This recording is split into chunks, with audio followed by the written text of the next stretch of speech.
Ya'juj dan Ma'juj adalah dua nama suku dari turunan Adam, sama dengan kita manusia. Nabi SAW sebutkan ciri-ciri mereka.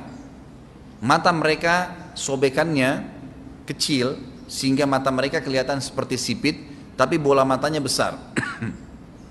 Mereka memiliki rambut yang keriting dan mereka memiliki poster yang umumnya seperti poster manusia. Hanya saja mereka ini memang menjadi fitnah, tanda-tanda hari kiamat.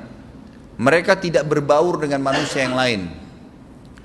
Salah seorang di antara mereka tahu kalau dia akan mati kalau sudah memiliki anak 1000. Tidak ada pengikutnya dari manusia biasa. Pada saat saya pelajari tentang Ya'juj Ma'juj ini tingkat 3 kuliah, kurang lebih waktu itu tahun 96, 97. Dosen saya membuka kitabnya membahas masalahnya. Saya sempat tanya sendiri, saya bilang, Syekh, jumlahnya Ya'juj Ma'juj itu berapa banyak?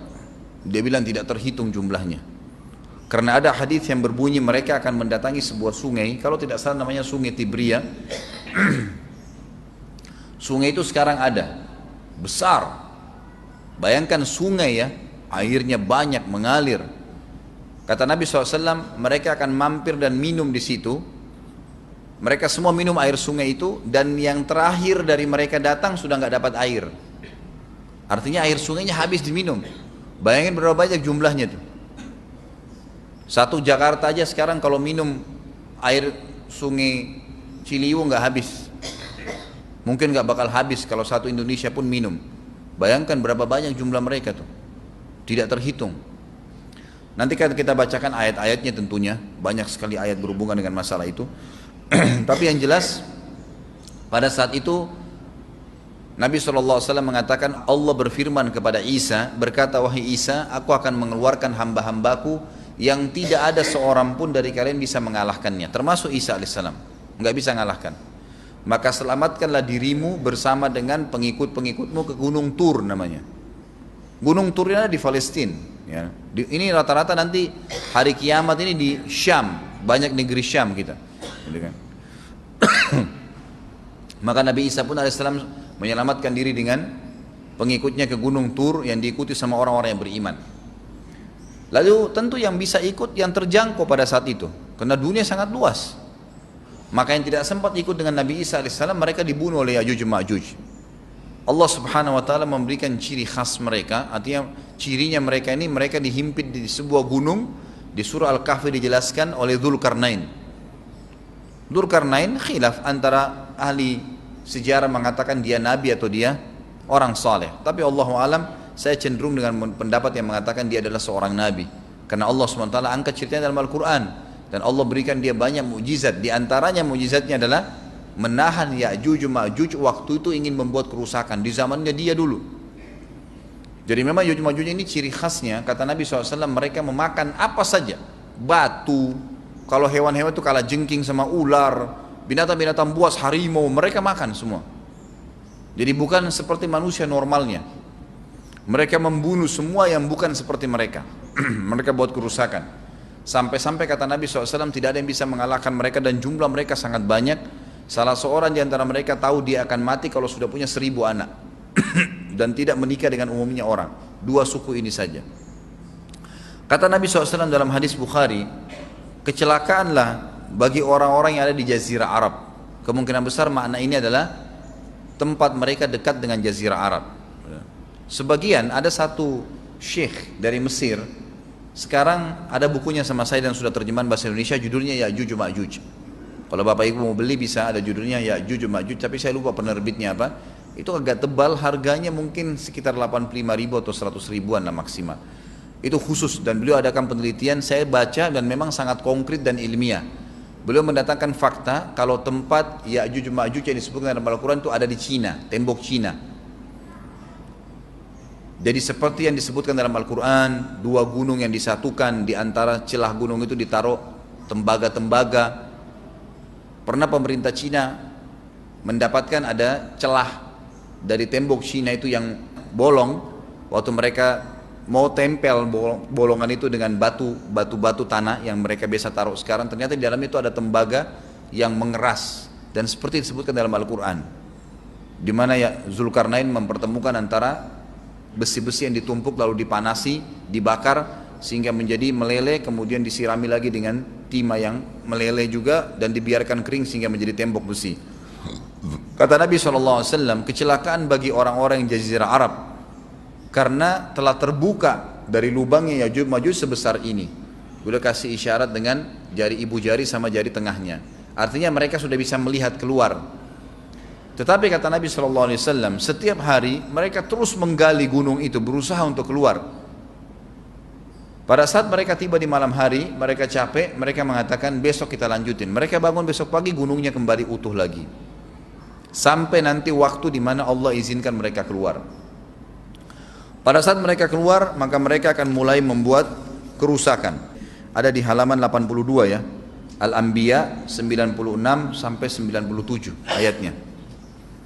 Ingatlah hingga apabila dibukakan tembok Ya'juj Ma'juj, bolong, jebol, dan mereka turun dengan cepat dari gunung-gunung itu, dari seluruh tempat yang tinggi. Kita tahu itu jaraknya berapa ratus kilometer, bahkan mungkin ribuan kalau nggak salah ya.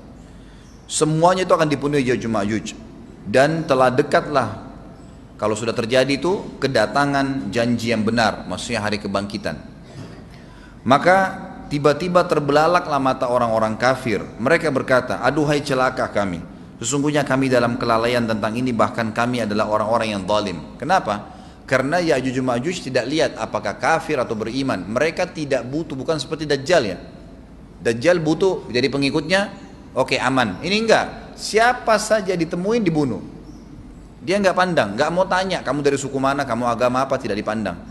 Orang-orang muslim pada saat itu, orang-orang muslim pada saat itu yang ikut dengan Nabi Isa AS berhasil selamat. Walaupun pada saat itu di muka bumi umumnya orang sudah beriman.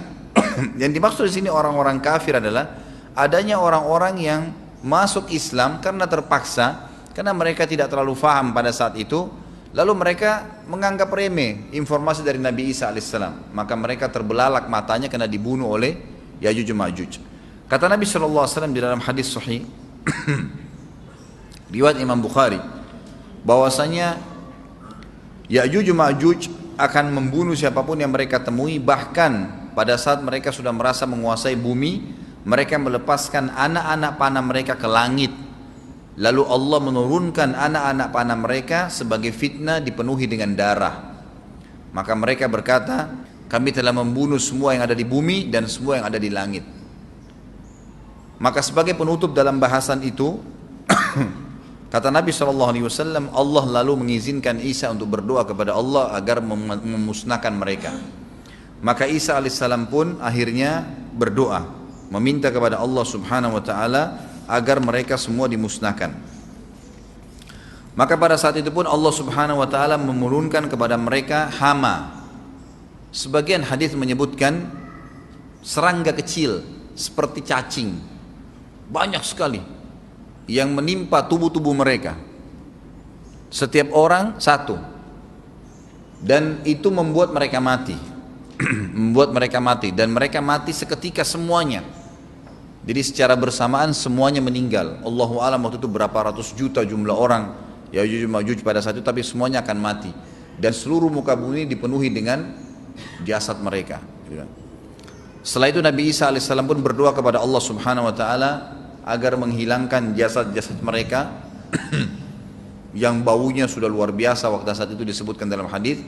Maka Allah Subhanahu Wa Taala mengabulkan dan mengutus dari arah barat burung-burung yang lehernya panjang dan pelatuk mulutnya besar, yang memegang setiap jasad Ya'juj diambil, diangkat, setiap orang satu burung. Bayangkan berapa banyak miliaran burung pada saat itu. Kita nggak tahu bagaimana, Allahu a'lam, tapi ini wahyu, penyampaian informasi yang pasti.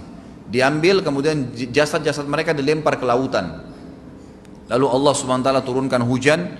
Pada saat turun hujan, maka hujan tersebut membersihkan semua bekas-bekas mereka, kotoran mereka, darahnya segala bersih. Maka bumi kembali subur lagi. Tapi tidak disebutkan berhubungan dengan masalah ini berapa lamakah kejadian tersebut terjadi. Kemudian setelah itu Isa alaihissalam memimpin lagi di muka bumi sampai beliau meninggal. Setelah Isa alaihissalam meninggal, kembali lagi sebagian besar manusia berbuat kekufuran. Kembali manusia berbuat kekufuran. Mereka kembali lalai, nggak ada lagi pemimpinnya karena terlalu banyak orang pada saat itu, maka ada yang kufur lagi.